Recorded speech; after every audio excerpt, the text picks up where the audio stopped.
Welcome back to the another class of aviation and airport management. So आज हम पढ़ेंगे contingency planning.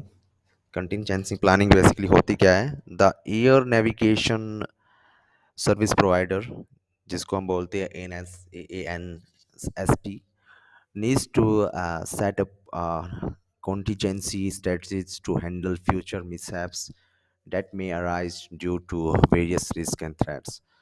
सो जो A N S P होता है, जिसको हम बोलते हैं the air navigation service provider, इसको क्या सेटअप करने की ज़रूरत होती है? इसको एक कंटिजेंसी स्ट्रेटजीज को सेटअप करने की ज़रूरत होती है, जो कि हैंडल करता है फ्यूचर मिससेप्स जो कि अराइज कर सकते हैं various types of risk and threats to an airport और एयरक्राफ्ट। तो कंटिजेंसी स्ट्रेटजीज को जो है, इनको दो भागों में बांटा जाता है। This can be two types: alternate air space strategies और अल्टरनेट लोकेशन स्ट्रेटजीज। सो कंटिजेंसी प्लानिंग में क्या क्या इन्वॉल्वमेंट रहती है? इसमें इन्वॉल्वमेंट रहती है finding out if there is an already existing plan to manage the consequences of the accident and incident.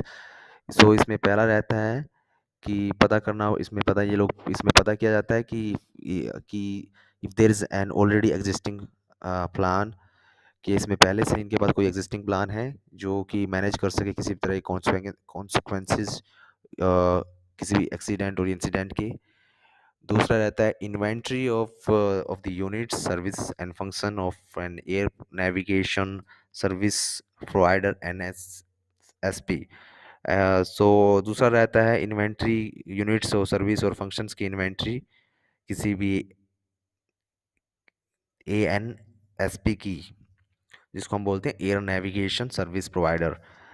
तीसरा रहता है आइडेंटिफाइंग रियलिस्टिक इवेंट्स, आइडेंटिफाई करना रियलिस्टिक इवेंट्स को which increase the likelihood of mishaps, जो संभावना बढ़ा देते हैं किसी मिसहैप की, और lead to the loss of the assets, और जिनकी वजह से एसेट्स का लॉस हो सकता है।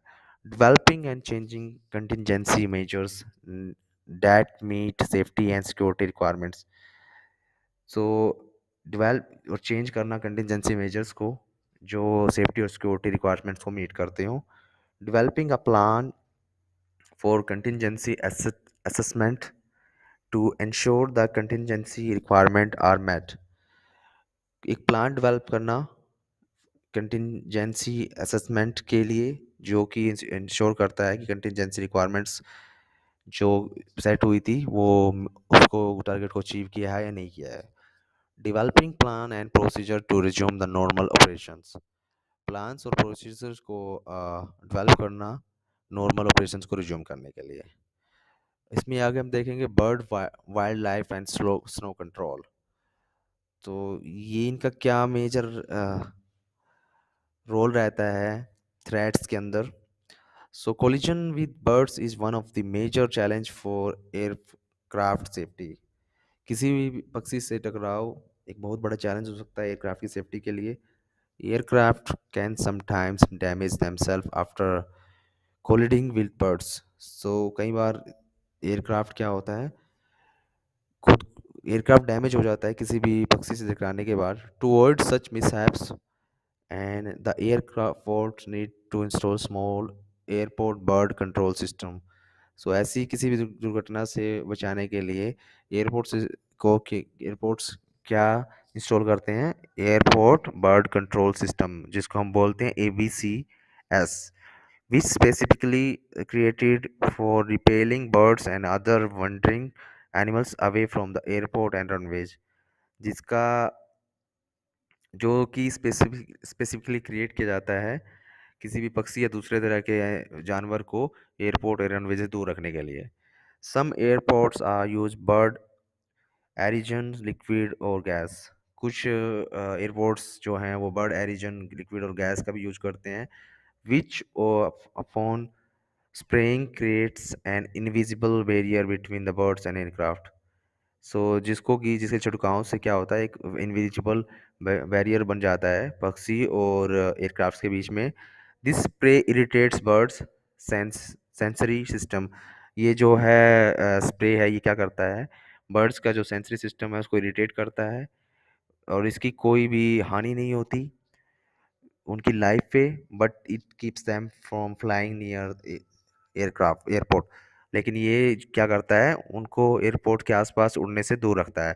Some electrical bird replacement system are also have high output amplifier with multiple speaker install in tower design.